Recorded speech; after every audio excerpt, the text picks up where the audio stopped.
Happy Hump Day, everybody, and welcome back to Brown Bag Bets, powered by BetSperts. We are your daily dose of quick hit handicapping and sports betting picks. I'm Alex Christensen. Joining me, as always, is Mr. Andy Molitor, and as is our new Wednesday tradition, it's time to bear down with Chris Fallica. How you doing today, Mr. Fallica? I've been better. I just want to give the ceremonial goodbye to all of the 49ers and Chiefs to win the Super Bowl. All these wonderful wagers. There they are. They're as good as that right now. Yeah, to have those go down, to have my Chiefs versus Rams and Niners Super Bowl matchups go down. It was a rough Sunday for me. I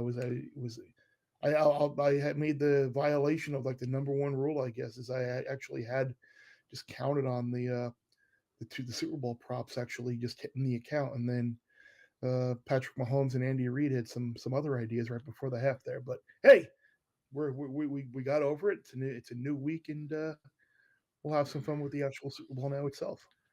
It was a rough second half for sure. Painful the Chiefs only second get half. 3 points. Ugh. I didn't even really have liability on the Chiefs, and it was just a painful second half to watch. Like, it would have been fun for anyone who was a Bengals backer, Bengals better fan, all that. But like, just from a game standpoint, it's like this is a highly tuned automobile that's just putting around right now. And I think they only scored 3 in the second. It was ugly, ugly second half. And I mean, kudos to the Cincinnati defense for stepping up, I guess. But there was a little bit of defense, a little bit of the Chiefs deciding to play a little conservative. Mahomes feeling himself on that pick that hit the lineman. I mean, just a series of bad events. Yeah. I almost have a badge of honor. Like before the year, I played a whole bunch of make-miss playoff props, and I think I played 11 of them, and I went 9-2. Two losses were the Steelers, who should have never been in the playoffs. That was a ridiculous fluke of happening. And then I laid a nice big number with the Cincinnati Bengals to miss the playoffs. So and here they are in the Super Bowl. So I'm almost proud. You almost have to try really hard to land on a team to lay $5 to miss the playoffs, and here they are in the Super Bowl now. So I feel kind of good about myself. At least when you're wrong, you just want to be really wrong. Yeah, producer Dan made a supercut of from our football show of our preseason preview on the Bengals. Just a supercut of all us saying terrible things about the Bengals. I said that there's a clip of me just saying they drafted a kicker, for Christ's sakes, and of course, like he's on his way to like a Justin Tucker like career so far. But we move on. I'm excited for the game. I'm not excited for the Pro Bowl or anything else. I'm excited for the props to start dropping heavily now. And I mean, have you made anything on the side or total, or is it mostly going to be props and player props and things for you? It's probably going to be mostly props. I'm going to wait for the side. I think the way I'm leaning towards playing it right now is just waiting for the money line to see how far down it will come. Because as you guys know, in these types of games, what you mostly get is like a lot of underdog money line bets, which will bring the price down on the Rams money line. So I mean, four and a half. So I'll wait and see what happens with the money line in the game. And as I get closer, maybe my only play on the side in the game will be a Rams muted money line play. So, but the one prop that I did like right now, and I saw the number of 64 and a half, was Joe Mixon's rush yards under. I think that might come down a little bit. Maybe there's a better number out there. I just haven't seen it. But if you look over the last 8 games for the Bengals, you include the playoffs, it's kind of been where they've really turned into more of a passing team. And in 6 of those 8 games, Mixon has gone under 64 and a half yards. The 2 games that he didn't, he went over by a half a yard against the Ravens, I think it was, near the end of the year. And they went over last week when he needed that long overtime run to get over the 64 and a half. So, and you got a good Rams rush defense as well. The way the game may play out in the trenches, I don't think it's going to be very conducive to either A, if the Bengals offensive line gets completely mismatched up front, or if maybe they're chasing points that will reduce the run. So I thought Mixon under 64 and a half rush yards was a prop to get on before it comes down a little bit more. In general, are you kind of down on the Bengals, or you just think it's kind of a passing game either way for them? A little bit of both, but again, they kind of have this like voodoo doll going. Like you won a game last week, you really shouldn't have won. You got the Chiefs to kind of peel over themselves, for lack of a better word.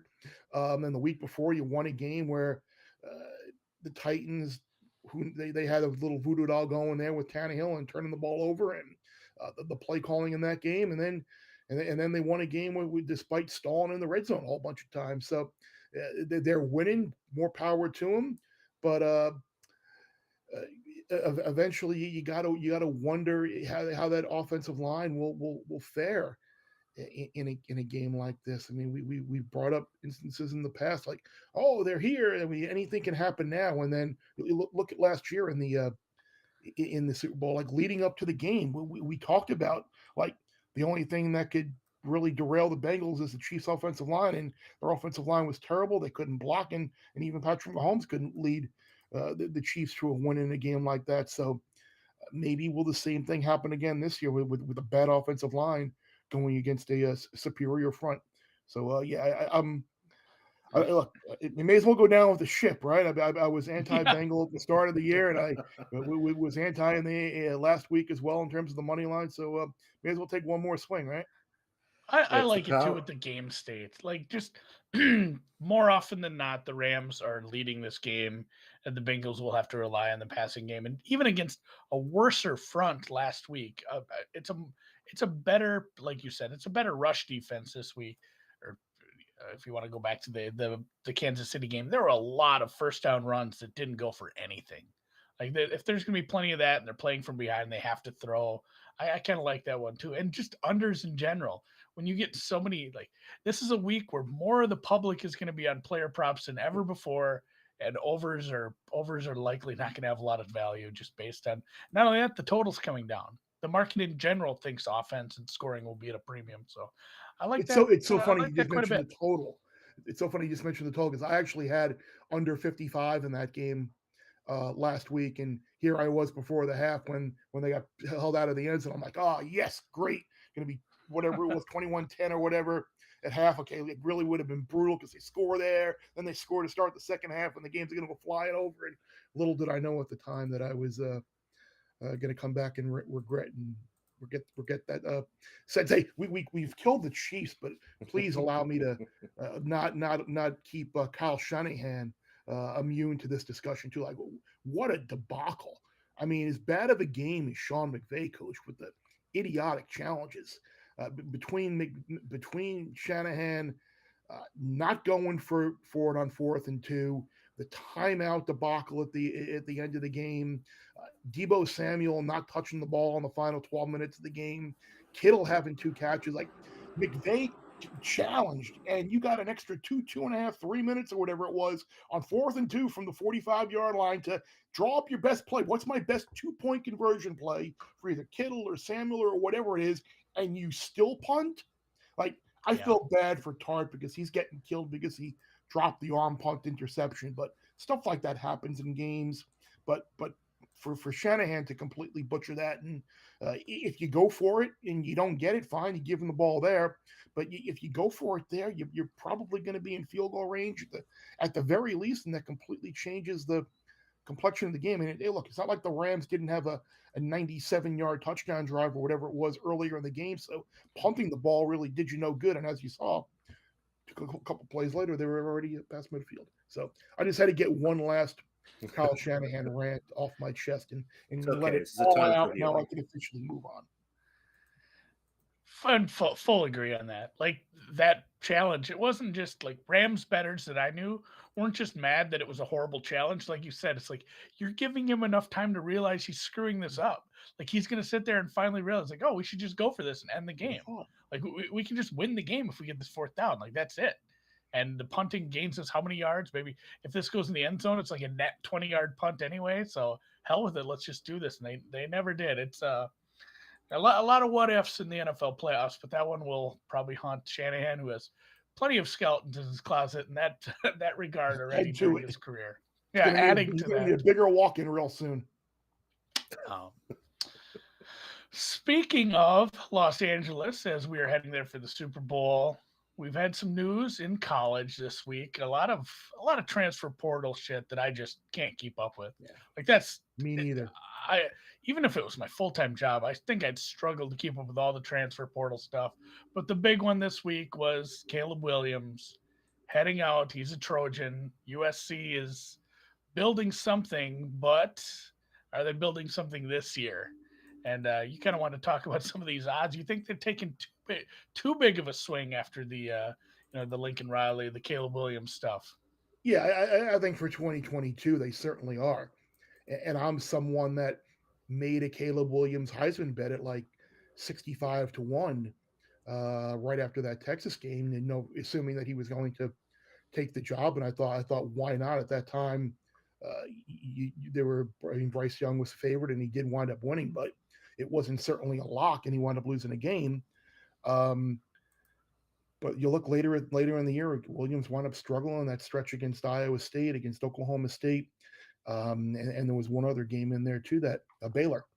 So, like, whether it was an experience or whether defenses caught on, who knows? But yeah, hey, look, it's great. Lincoln Riley, Caleb Williams, Travis Dye.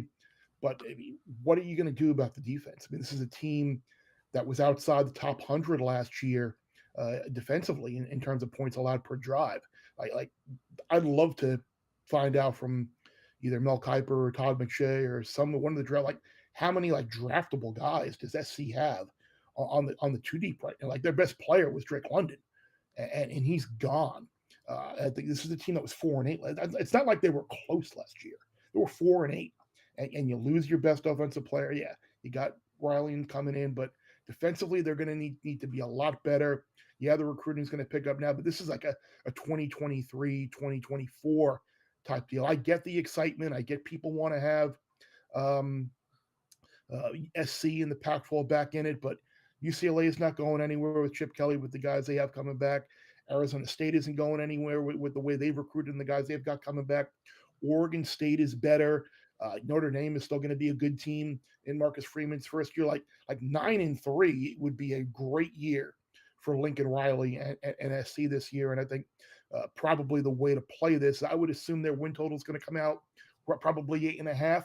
I'd wait and see if the public bets it up to 9, and then you can come in under 9. If they go 10-2 and beat me, great. Have fun. Good luck with that. But I think SC will be an overvalued fade team, certainly earlier in the year at least. That is the nice part about sports betting. This is a great opportunity. USC in general is a program that takes a lot of money. Their odds are always a little bit inflated. Now, like you said, we got Lincoln Riley. We got the big quarterback now. I think you're right. You look at that regular win season total, and you just wait, because it'll just keep ticking up and ticking up.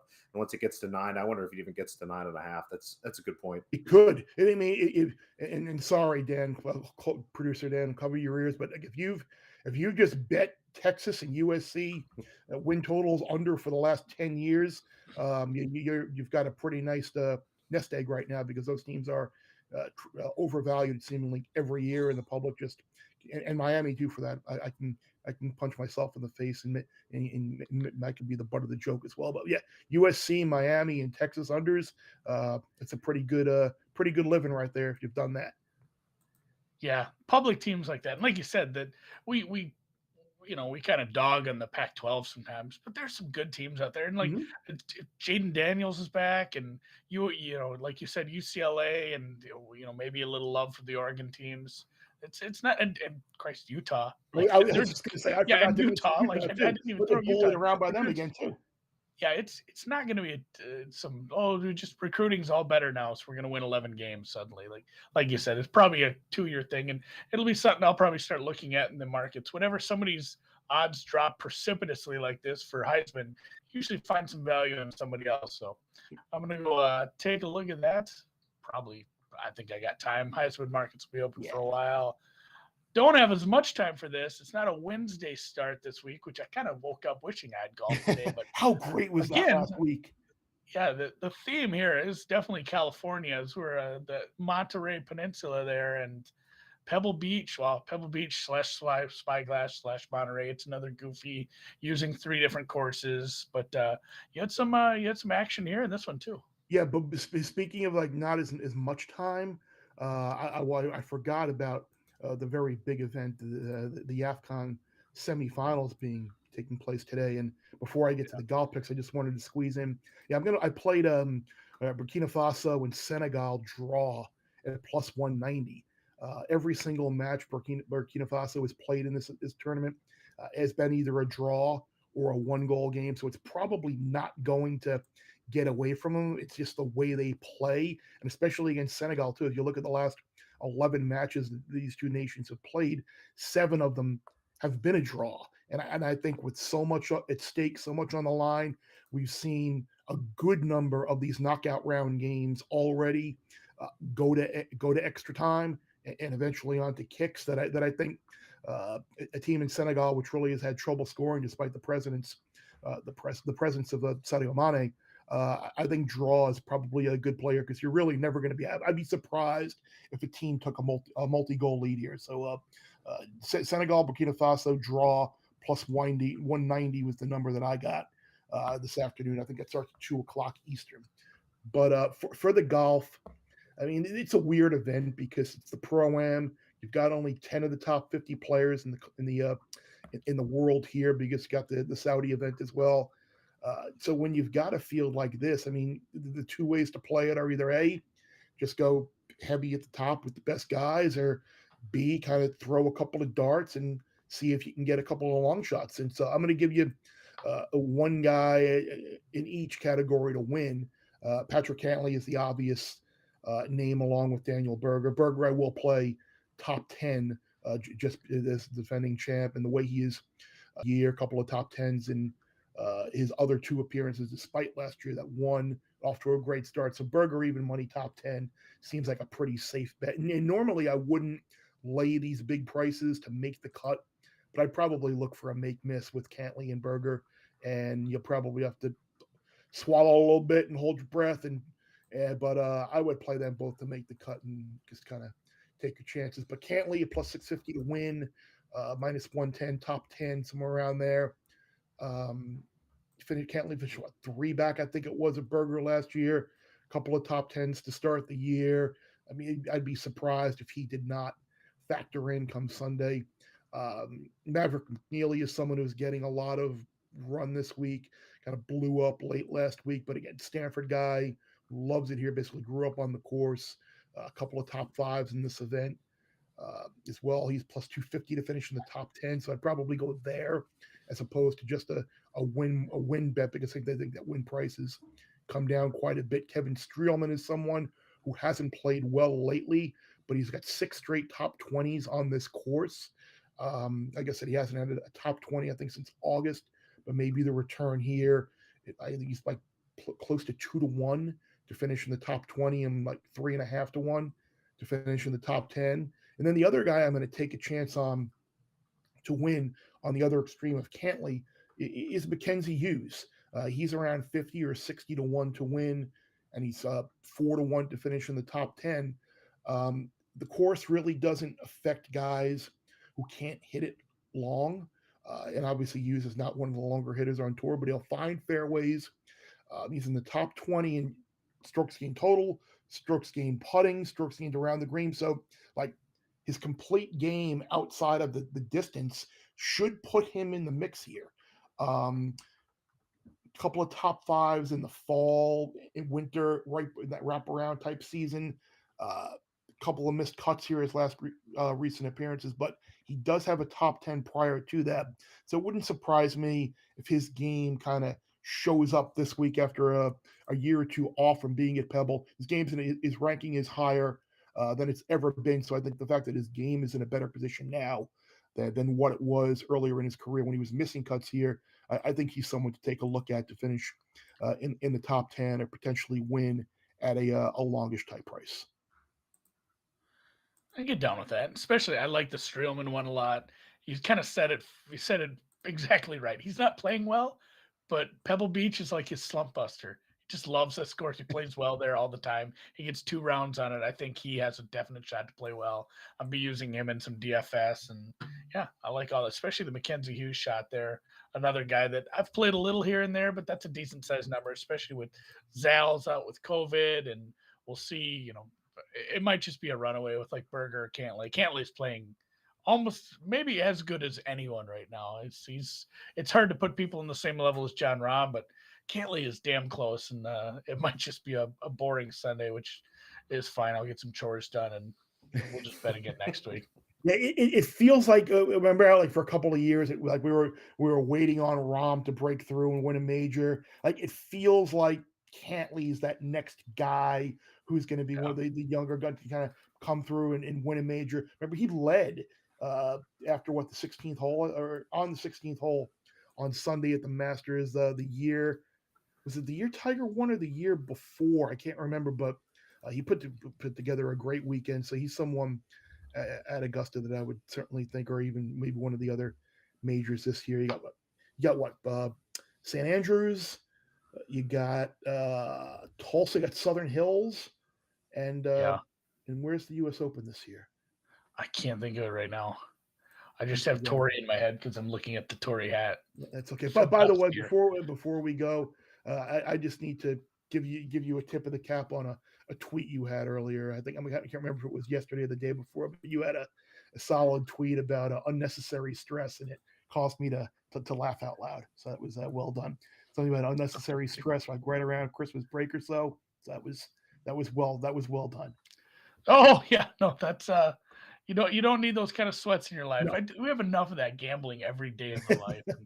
And now Dan, you've got Dan playing Senegal to win an extra time plus 850, which good.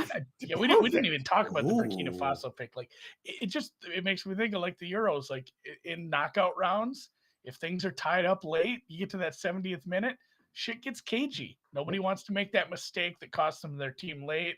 All of a sudden, counterattacks aren't as fast. All of a sudden, we're a little more back passing. Things slow down a little. Like if you can get a draw into the 70th minute, you can feel pretty good about yourself. So I like that look a little bit too. And appreciate a bunch of different sports today.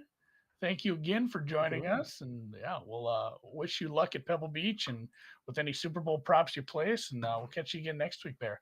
Absolutely. Hope you guys have a great rest of your week. Always fun talking to each of you. And now Dan turned me on to just taking Senegal to win an extra time. That's it's a good way to go, because you would think with the extra 30 minutes they might, and they have the better attackers for picks as well with Mane. So I'm gonna have to hop on right after we're done here. Perfect. So all right, thanks, Bear. We'll see you next week. You guys. I like that. I'm gonna find that while you guys were talking. I bet under one goal at it. I think it was like plus 260 or something. I like betting some of these 0-0s. Like whenever I bet an under in the Euros, I'd also kind of just bet a little bit on 0-0 because I love that shit and it's fun to cheer for. It really does get the blood pumping every time there's an attack, because it can be ruined pretty quickly. But 0-0 I think was plus 400. Under one was like, it looks like it's actually plus 290 I got on that. So I get the push if they sneak one in at the end there. I'm down. So close her out with some b-ball. You got a couple looks tonight. Your over was disgusting. Like there was a few games that were in like the 240s last night. That was a pretty easy sledding. I think we went 3-2 combined. So winning night on the court for us. Hopefully again tonight. What do you got? 9 games, pretty big slate, but just 2 stick out to me. The Cleveland Cavaliers, and this one, let me just double check where this is. I was able to grab this at 4 earlier. It's ticked out to 5. 5 still looks okay to me. They're playing the Rockets, and I know Darius Garland is out, but like it's the Rockets, and I know that they're in Houston, and that can be a bad travel spot for certain teams, but this is kind of a younger team. They should still be focused on basketball as opposed to maybe some of the other things a young man with a lot of money might want to do in the city of Houston. Just looks like a great spot for the Cavs. I have them 8, almost 9-point favorites here. So 5 looks fine to me. Cavs -5 or less. Grizzlies Knicks over. Again, Grizzlies overs have been really great. It's maybe a little bit of a down travel spot for them. The Knicks at home, although they do play a little bit of a slower pace when they're trying to control these games, their offense is getting so much better. And the Grizzlies defense, again, has been a little suspect despite how good Jaren Jackson Jr. has been and how good he's doing from the Defensive Player of the Year standpoint. But I have this at well over 220, closer to 221, almost 222. So anything 217 or lower, we'll grab the over here in the Grizzlies Knicks game. Bowdy. I put in 6 plays, 2-1 yesterday. Tulsa kind of let me down in the second half. UC Davis never let up. They were a 5-point dog that was out to a 10-point lead like that and never relinquished it.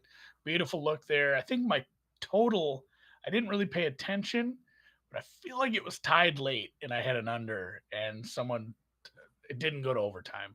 It looked like it stayed under by about 7-8 points. So overtime would have been disastrous for the day, but 2-1 yesterday. Not a lot to say about these other than my numbers like them, and the market hasn't bucked me too hard on any of them prior to betting them or afterwards. So Dayton over 121, Rhode Island over 126.5, Lamar under 146 for my totals.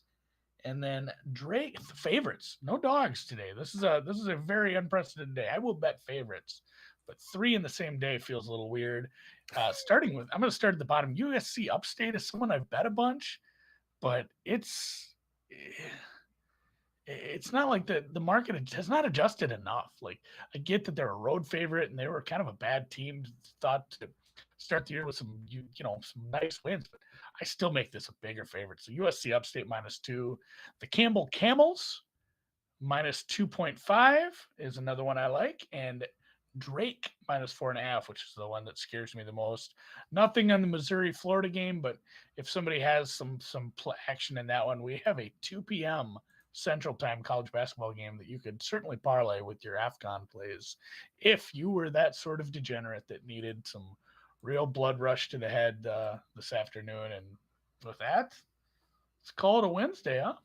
Hey, just in case you're not betting the Senegal game that you know nothing about. Yeah. We got an SEC makeup game here between Florida and Mizzou. 3 I hope there's a way I Eastern. can watch this. Oh, the Afcon? For sure. Yeah. So I'll find it. all right. Give us a thumbs up if you're betting anything today. Hope you win everything, unless you're against me, and we'll catch you tomorrow.